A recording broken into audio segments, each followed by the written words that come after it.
قال اللہ تبارک و تعالی فی القرآن المجید والفرقان الحمید فاعوذ باللہ من الشیطان الرجیم بسم اللہ الرحمن الرحیم واللہ یحب الصابرین صدق اللہ العظیم۔ میرے زندگی کا مقصد تیرے دین کی سرفرازی، میں اسی لیے مسلمان، میں اسی لیے نمازی۔ محترم و مکرم معزز سامعین اکرام، السلام علیکم ورحمۃ اللہ وبرکاتہ۔ ابھی میں نے جو آیت مبارکہ کی تلاوت کی، اس میں اللہ تعالیٰ ارشاد فرماتا ہے کہ اللہ صابرین سے محبت کرتا ہے، صبر کرنے والوں کا اللہ اپنا محبوب رکھتا ہے۔ اور بزرگان دین فرماتے ہیں کہ جسے اللہ صبر کی دولت دے دے، سمجھ جائے کہ اللہ نے اسے دو جہاں کی بھلائیاں عطا کر دی۔ جو انسان صبر کرتا ہے وہ ہر حال میں سکون میں رہتا ہے۔ کسی نے فرمایا تھا ہم نے زندگی کو اس قدر آسان کر لی، کسی کو معاف کرتے ہوئے، کسی سے معافی مانگتے ہوئے۔ تو ہم اپن جب صبر آ جائے گا تو ہم لوگوں سے معافی مانگتے ہوئے بھی نظر آئیں گے، لوگوں کو معاف کرتے بھی نظر آئیں گے۔ اور بے صبرے لوگ اپنے آپ کو بھی مشکل میں ڈالتے ہیں اور آگے والے کو بھی مشکل میں ڈالتے ہیں۔ صبر کرے اور زندگی میں کامیاب ہو جائے۔ اگر بیماریاں ہیں اس پر صبر کرے، اللہ اور رسول نے ایسے انعامات ہم پر جاری کیے ہیں، صبر پر انسان ذہن و گمان نہیں کر سکتا۔ تو صبر کرے، ہر مصیبت پر صبر کرے۔ ہم صبر کب نہیں کرتے؟ جب ہمیں اپنے آپ کی مصیبت بڑی لگتی ہے۔ تو اپنے آپ کی جب مصیبت آئے، کوئی تکلیف آئے، تو اپنے اوپر والے تکلیف والے کو دیکھیں۔ اگر ہمارا پاؤں کٹ گیا ہے، الگ ہو گیا ہے، تو اس شخص کو جا کر دیکھے جس کے دونوں پاؤں نہیں ہیں۔ اس شخص کو دیکھے جو پیدا ہونے کے لیے سے 50 سال 60 سال سے بستر پہ ہے، چلتا نہیں، اس کو دیکھے، صبر پیدا ہوگا، شکر بھی پیدا ہوگا۔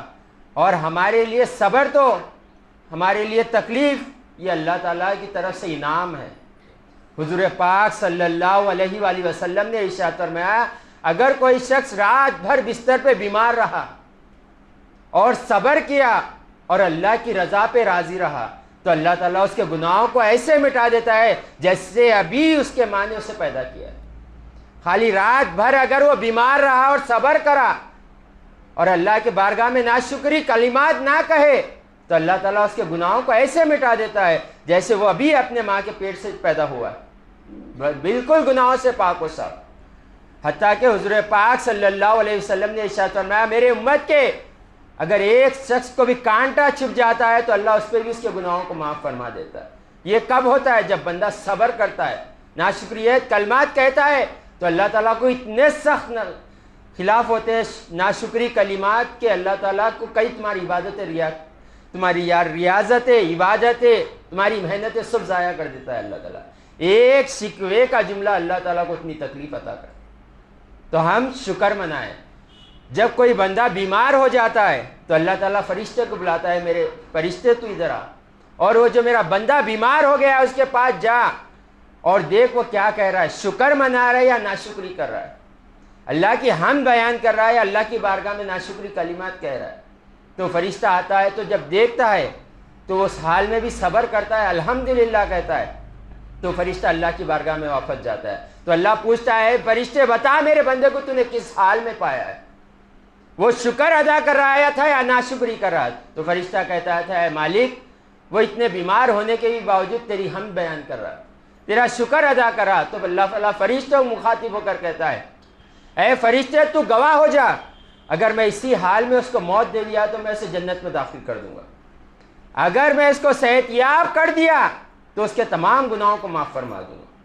تو یہ صبر کرنے کے ہمارے کو تھوڑی تکلیف پہنچتی ہے ہم شکایتیں کرنا شروع کر دیتے، بچے کا ایکسیڈنٹ ہوتا ہے شکایتیں کرنا شروع کر دیتے ہیں۔ اور یہ امت کا تو کاسا یہ ہے، یہ امت کی سب سے زیادہ خوبصورتی یہ ہے کہ یہ امت آگے والوں کو دعائیں دیتی ہے، یہ امت لوگوں پر احسان کرتی ہے، یہ امت لوگوں کو معاف کرتی ہے، یہ امت کا کاسا ہے۔ حضور پاک صلی اللہ علیہ وسلم کو جب طائف میں زخمی کیا گیا تھا، اس قدر زخمی کیا گیا تھا کہ اللہ جلال میں آ کر فرشتے کو بھیج دیا تھا کہ جاؤ پوچھو میرے محبوب سے اگر وہ چاہے تو دو پہاڑوں کو یہ بستیوں کو ملا کر مسل کر رکھ دے بستی کو۔ تو حضور پاک صلی اللہ علیہ وسلم نے فرمایا نہیں، میں ان کی نسلوں سے ایمان کی وہ محسوس کر رہا ہوں۔ حضور پاک صلی اللہ علیہ وسلم نے انہیں دعائیں دی۔ تو آج ہم تھوڑی تکلیف پر بدعائیں دینا شروع کر دیتے ہیں، آج تھوڑی تکلیف پر کوسنا شروع کر دیتے ہیں۔ رکے، اپنے آپ کو روکے، یہ سوچ کر روکے میں جسے تکلیف، جسے بدوا دے رہا ہوں وہ اللہ کا بندہ ہے اور نبی کریم صلی اللہ علیہ وآلہ وسلم کا امتی ہے، جس کے بارے میں حضور پاک صلی اللہ علیہ وآلہ وسلم نے ارشاد فرمایا میرے امتی کو کانٹا بھی چبھ جاتا ہے تو مجھے برداشت نہیں ہوتا۔ اور آج ہم انہی کی امت کو بدوا دیتے ہوئے نظر آتے ہیں، انہی کی امت کو ظلم کرتے ہوئے ہم نظر آتے ہیں۔ تو ہم اپنے آپ کو بدلے، اپنی زندگیوں کو بدلے۔ بنی اسرائیل میں ایک شخص تھا بڑا بدکار، اتنا بڑا گناہگار تھا کہ اہل بستی، جتنی اس کی بستی تھی تمام اس سے پریشان تھی، اتنا بڑا بدکار تھا، اتنا بڑا فاسق تھا۔ تو تمام بستی والوں نے اللہ کی بارگاہ میں اس کے لیے بددعا کر دی۔ تو اللہ تعالیٰ نے موسیٰ علیہ السلام کے پاس وہی بھیجی کہ فلاں بستی میں جاؤ، ایک شخص ہے اسے نکال کر بستی سے چھوڑ دو۔ موسیٰ علیہ السلام حکم کے بچائے لے کر آئے، گئے بستی میں، اس شخص کو نکال کر بستی سے نکال دیا۔ پھر موسیٰ علیہ السلام کو وحی ہوئی کہ وہ بستی سے بھی نکالو، اسے ویران میں ڈال دو۔ اسے پھر لے جا کر ویران میں ڈال دیا گیا۔ تو وہ ایسے غار میں پناہ لیا تھا، نہ کوئی چوڑی آتی، نہ کوئی کھانے کے لیے سبزی تھی، نہ کچھ نہ کیا، اور اسی حال میں وہ بڑا بیمار ہو گیا، چلنے کی قوت نہیں رہی اس میں۔ اب بندہ جب ٹوٹ گیا تو اللہ کی طرف متوجہ ہوا، کہنے لگا اے رب اگر آج میری ماں ہوتی تو مجھے اس حال میں نہ چھوڑتی، میں کتنا بھی بڑا فاسق ہوں گا، کتنا بھی بڑا بدکار ہوں گا، مگر میری ماں مجھے اس حال میں تنہا نہیں چھوڑتی، وہ مجھے اپنے سینے لگا لیتی۔ اگر میرا باپ ہوتا تو میرا علاج کراتا، اگر میری بیوی ہوتی تو میری خدمت کرتی، اگر میرے بچے ہوتے تو میرے لیے دعا کرتے کہ اے اللہ میرے باپ کو جو نے گناہ نے کیا تو اسے بخش دے بول کر، تو نے مجھے اپنی اولاد سے، اپنے ماں باپ سے، میرے بیوی سے تو نے دور کر دیا۔ مالک مجھے تیری بارگاہ میں کوئی شکایت نہیں، مالک مجھے ان کی سے دوری کی آگ میں تو جلایا، مگر مالک جہنم کی آگ میں مجھے مت جلانا۔ یہ کلمات جب کہنا تھا کہ اللہ کی رحمت کو جوش آ گیا، اور اللہ تعالیٰ نے فرشتے کو حکم دیا کہ اے فرشتے تو اس کی باپ کی شکل لے کے اس کے پاس حاضر ہو جا، اور ایک حور کو حکم دیا کہ تو اس کی ماں کی شکل لے کے اس کی بارگاہ میں حاضر ہو جا، اور ایک حور کو حکم دیا کہ تو اس کی بیوی کی شکل لے کے اس کی بارگاہ میں حاضر ہو جا، اور جنت کے غلاموں کو حکم دیا کہ تم ان کی شکل لے کے ان کے اولاد کی شکل میں اس کے پاس داخل ہو جاؤ۔ جب وہ شخص کو دیکھا یہ میرے خاندان آ رہا ہے تو اسے تسلی ہو گئی اور رب کی بارگاہ میں رونے لگا، اس قدر ضائع رونے لگا کہ فرشتے اس کے رونے کو دیکھ کر رونا شروع کر دی۔ فرشتے معصوم مخلوق ہے، انہیں اتنا ترس آیا اس کے رونے پر فرشتے رونا شروع کر دیے، اور اسی حال میں اس کی موت ہو گئی۔ تو اللہ تعالیٰ نے موسیٰ علیہ السلام کے پاس پھر وہی بھیجی، اے موسیٰ فلاں غار میں جاؤ، میرا دوست ہے، اس کے دفن اور تقسیم کا انتظام کرو۔ جب موسیٰ علیہ السلام گئے تو دیکھا کہ وہی شخص ہے جسے بستی سے نکال دیا گیا تھا، وہی شخص ہے اور دوسری بستی سے نکال دیا گیا تھا۔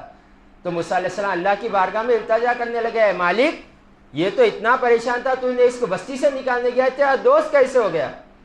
تو اللہ تعالیٰ عاطف غیب سے موسیٰ علیہ السلام کو کہا کہ اے موسیٰ جب اس کا آخری وقت آیا تو یہ بڑا رونے لگا، اور میں نے اس کی فرشتوں کو اس کی خاندان کی شکل دے کر اس کے پاس بھیجا، اس قدر وہ رویا کہ فرشتے رونے لگ گئے۔ میں تو اللہ کا رب الرحمت، سب سے زیادہ میں بندوں پر رحم کرنے والا ہوں، اور میں نے اس کو بخش دیا۔ تو اللہ تعالیٰ اتنا زیادہ بخشنے والا ہے، تو ہم اپنے گناہوں پر، اپنے تکلیف پر صبر کریں اور شکایت کبھی زبان پر نہ لائیں۔ ایک نبی گزرے جو 500 سال اللہ کی بارگاہ میں عبادت میں گزار دیے، 500 سال۔ تو اللہ تعالیٰ ان کے پاس وہی بھیجا کہ کہو کہ اللہ نے انہیں بخش دیا ہے۔ تو جب وہ سنے تو وہ کہنے لگے کس سبب سے، میں نے تو کوئی گناہ ہی نہیں کیا، تو بخشا کیوں گیا ہے، مجھے کیوں بخشا، میں تو نیکوکار ہوں۔ تو اللہ تعالیٰ نے رات میں ان کی ایک رگ دبا دی جس کی وجہ سے وہ سو نہیں سکے۔ صبح اٹھتے ہی فرشتے کے سامنے وہ شکایت کر دی، میری رگ دبی ہوئی ہے، میں رات بھر نہیں سو سکا۔ تو فرشتہ کہنے لگا کہ جو تمہاری 500 سال کی عبادت ہے وہ تمہاری ایک جملے کی وجہ سے رائگاں ہو گئی ہے۔ اللہ کو اتنا ناپسند ہے شکایت کرنا، کیوں شکایت کرے، کس کی بارگاہ میں شکایت کرے؟ آپ جو اللہ نے آپ کو نعمتیں دی ہے وہ اس کا احسان ہے، آپ اس کے پاس رکھا کر نہیں آئے تو جو آپ کو دیا ہے وہ آپ کو عطا کرتا ہے تو اس کا احسان ہے، شکر منائے۔ اللہ آپ کو صحیح سلامت رکھ رہا ہے تو بھی اس پر کروڑ احسان ہے اس کے۔ اگر ہمارے ایک دانت میں درد ہو جائے تو ہم بے چین ہو جاتے ہیں، پریشان ہوتے ہیں، چیخ اڑتے ہیں، انجیکشن لینا پڑتا ہے۔ خالی ایک دانت میں درد ہو جائے تو سوچے اللہ تعالیٰ نے کتنی نعمتوں سے سرفراز کرا ہے، صحیح سلامت بیٹھے، یہی بڑا شکر ہے اللہ کا۔ تو اللہ کی بارگاہ میں صبر کرے، ناشکریات کلمات نہ کہیں۔ اللہ قرآن میں فرماتا ہے لئن شکرتم لازیدنکم، تم میرا شکر ادا کرو میں تمہاری نعمتوں میں اضافہ کروں گا۔ اللہ جب سلامت رکھا آپ کو تو اس پر شکر ادا کرے، اللہ آپ کو بیماریوں سے محفوظ رکھے۔